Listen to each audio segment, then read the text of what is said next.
бүгінгі осы жиынға келген.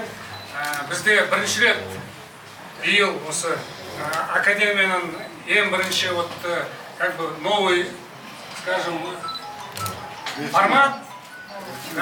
Мы в прошлом году объявляли, желающие, у нас очень много аудиторий, именные аудитории посвящены нашим выдающимся личностям. Бүгін біз Ермек ағамыздың атынан аудитория шақтап отырмыз. Осы қазір лента дайын, осы апамыз бар, Ерден баласы, главный спонсор, Руфакищиков. Сегодня это мероприятие организовали за счет средств.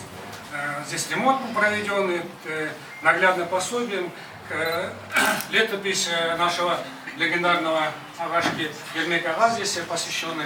И я здесь надеюсь, что наши будущие студенты, летчики, это будет большим примером для них, что есть такая легенда, большой пилот отрасли. И в дальнейшем, я надеюсь, что они получат хорошие знания в этой аудитории. Это только старт. Еще в ближайшее время мы 2 аудитории планируем открыть. Я надеюсь, что вы будете гостями. Сол официальная часть сюда. Лента висит.